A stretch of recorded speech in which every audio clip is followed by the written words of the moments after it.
राधा वल्लभ श्री हरिवंश। राधे राधे दोस्तों, welcome back to my channel my life with Gopala. आशा करती हूँ हमारे प्रिय प्रियतम जी की कृपा से आप सब अच्छे होंगे। हमारे सदगुरुदेव भगवान जी के चरणों में कोटि कोटि नमन। दोस्तों, आज का वीडियो बहुत ही इम्पोर्टेंट है क्योंकि बहुत सारा सवाल जो इंस्टाग्राम में भी मुझे सखियों ने पूछा था कि जो नए नए राधा वल्लभ संप्रदाय के साथ जुड़ना चाहती हैं और दीक्षा के लिए अपने आप को तैयार करना चाहती हैं या तो फिर तैयार करना शुरू कर दिया है, वे कैसे नियम पालन कर सकते हैं। नियम यहाँ पे दीक्षा लेने की नियम की बात नहीं कर रही हूँ, मतलब खाने पीने और रहन सहन के लिए जो कुछ भी मना है, सदगुरुदेव भगवान जी के द्वारा जो निर्देश दिया गया है उसको आसान तरीके से कैसे वो पालन कर सकती हैं, क्योंकि 90% जो सखियां हैं वे गृहस्थी में हैं और सबका यही कहना है कि गृहस्थी में रहकर, परिवार के साथ रहकर, और अगर परिवार में सभी लोग, परिवार के सभी सदस्य भजन मार्ग पर नहीं चल रहे हैं तो बड़ा ही कठिन है ये यात्रा। बिल्कुल ये सही नहीं है, ये एक गलतफहमी है। क्योंकि दोस्तों, विरक्ति में रहकर साधु संत के जीवन में रहना और उनके जैसे रहन सहन पालन करते हुए विरक्त जीवन यात्रा को निभाना बहुत बहुत ज्यादा कठिन है।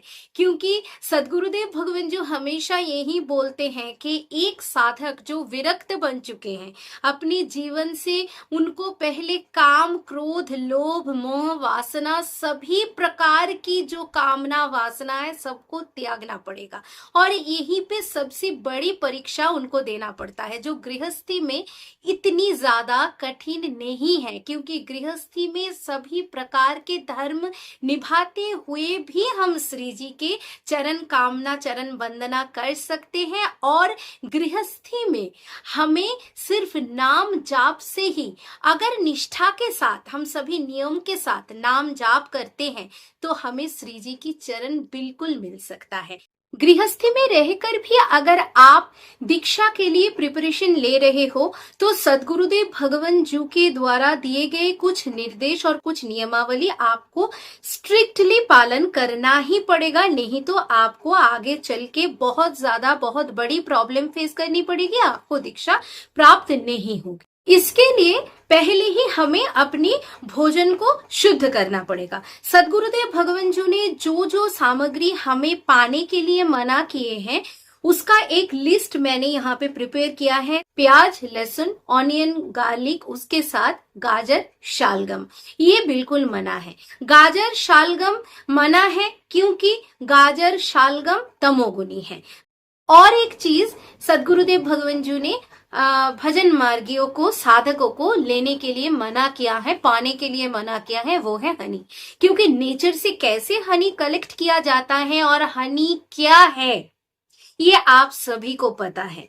इसीलिए हनी को वेगनिज्म में भी वर्जन किया जाता है, क्योंकि हनी को भी देखा जाता है कि एक इंसेक्ट से हनी को प्राप्त किया जा रहा है, जो कि हनी बी ने जमा करके रखा था। अपने आधा पचा हुआ जो खाना है उसको जमा करके रखते हैं हनी बीज अपने बच्चों के लिए, तो हनी को मना किया जाता है। अभी एक बड़ा सवाल जो क्वेश्चन में इंस्टाग्राम में बहुत बार मिल चुका है, क्या पंचामृत स्नान जब हम श्री जी लाल जी को कराएंगे तब भी मधु यानी शहद को हम वर्जन कर देंगे?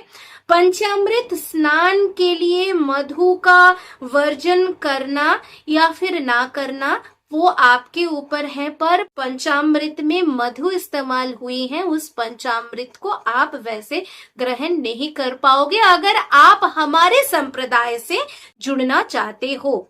मसाला, उग्र गंध उत्पन्न करने वाली सभी प्रकार की मसाला हमें वर्जन करनी पड़ेगी। जैसे कि पहली बात है हींग, उसके साथ ज्यादा स्पाइसी खाना मना है, ज्यादा तीखा, ज्यादा खट्टा, ज्यादा मीठा हमें वर्जन करना पड़ेगा। क्योंकि गृहस्थी में रहकर भी हम भजन मार्गी बनना चाहते हैं और भजन करके ही अपना जीवन व्यतीत करना चाहते हैं और भजन के द्वारा ही श्री जी को प्राप्त करना चाहते हैं।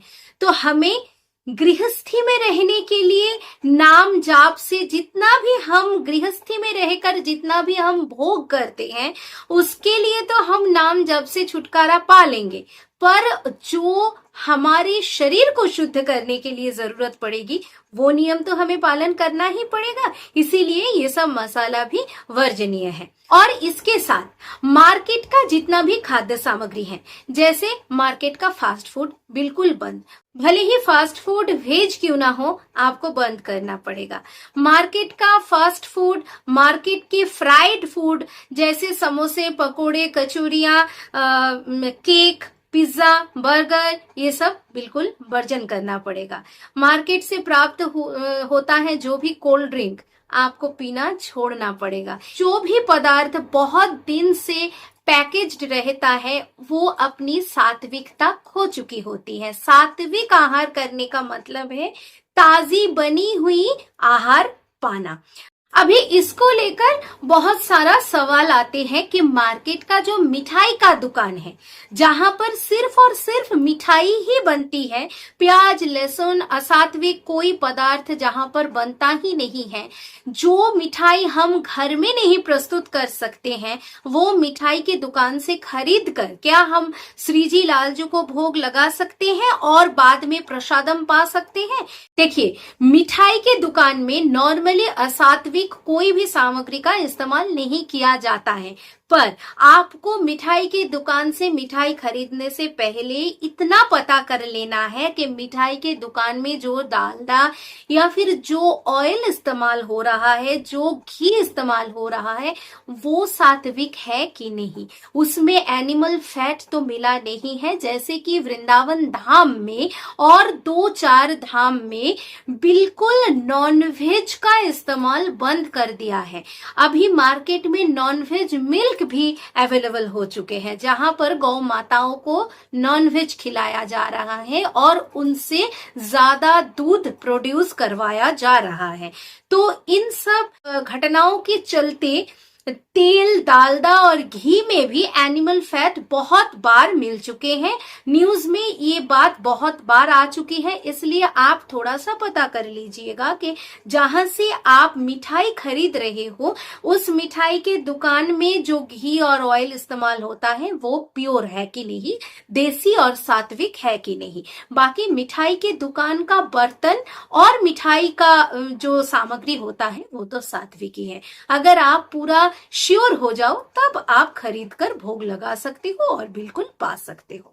इसके बाद जो मना है, ब्रेड का कोई भी आइटम, जैसे कि बड़ा पाव, पाव भाजी, बन, ब्रेड से बना हुआ कोई भी पेस्ट्री, केक, ये सब हम लोगों को वर्जन करनी पड़ेगी। सदगुरुदेव भगवान जी कभी भी हमें अमनिया पाने के लिए मना करते हैं।